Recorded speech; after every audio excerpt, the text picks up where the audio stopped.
আসসালামু আলাইকুম everyone, welcome back to my channel. আমি SAR tasty food and blogs থেকে বলছি। আশা করি যে যেখানে আছেন, যেমন আছেন, ভালো আছেন, সুস্থ আছেন। আমার চ্যানেলটা একটা রান্নার ও ব্লগ চ্যানেল।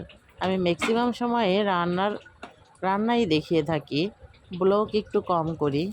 সবাই দোয়া করবেন। দেখুন, আজকে আমি নল্লি বিরিয়ানি রান্না করতেছি।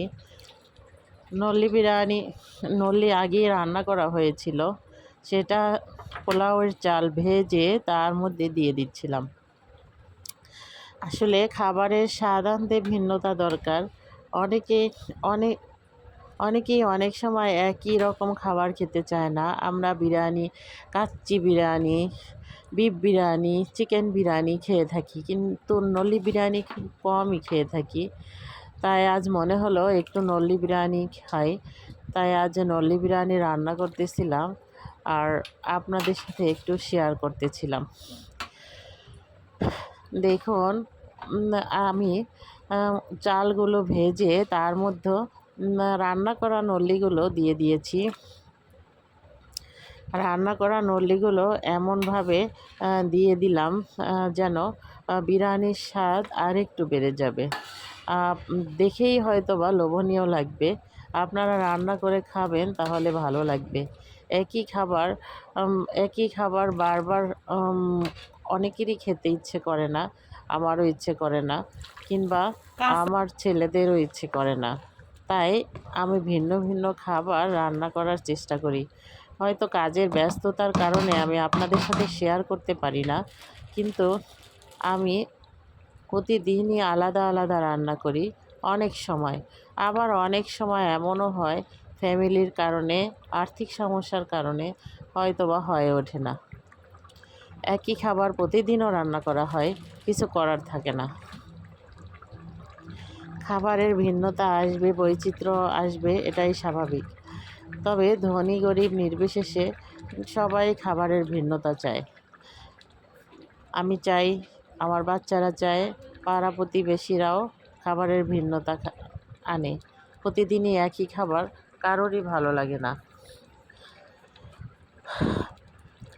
আমি পোলাওয়ের চাল এবং নলিগুলা দেওয়ার সাথে একটু নেড়ে চেড়ে তার মধ্যে ঝোলটা দিয়ে তার মধ্যে আবার কয়েকটা আলু বোখারা দিয়ে দিয়েছি। আলু বোখারা দিয়ে সুন্দর করে আবার ঢেকে দিয়েছি।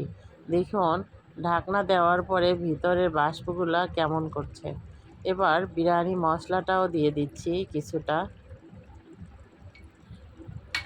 আপনাদের কাছে শেয়ার করা মানে আমার ভালো লাগা, ভালোবাসা শেয়ার করা,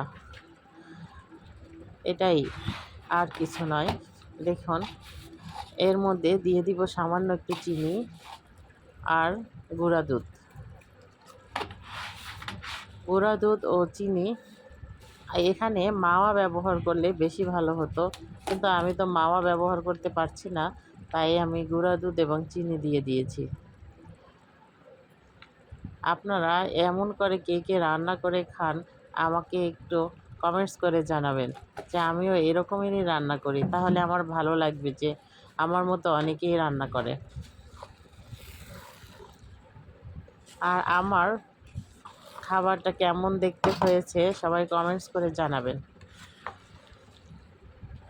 আবার একটু নেড়ে চেড়ে দিলাম চালগুলো ফুটে ওঠার জন্য।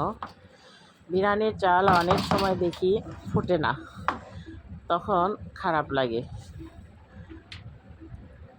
দেখুন, এরপরে আমি আবার একটু ঢেকে দিব। এবার ফুল অ্যান্ড ফাইনাল এটা হয়ে যাবে।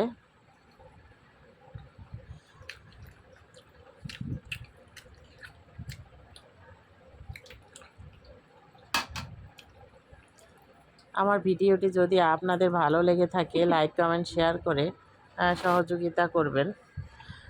দেখুন, রান্না শেষ, এবার খাওয়ার পালা। আমি প্লেটে বেড়ে দিচ্ছিলাম।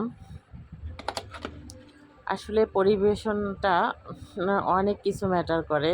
আমি অনেক ভালোভাবে পরিবেশন করি।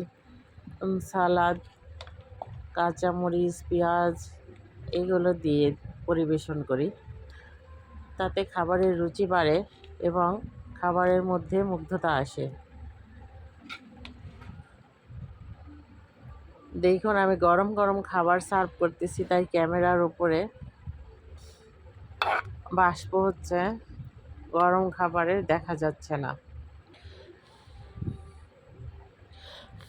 সবাই ভালো থাকবেন, সুস্থ থাকবেন। আসসালামু আলাইকুম।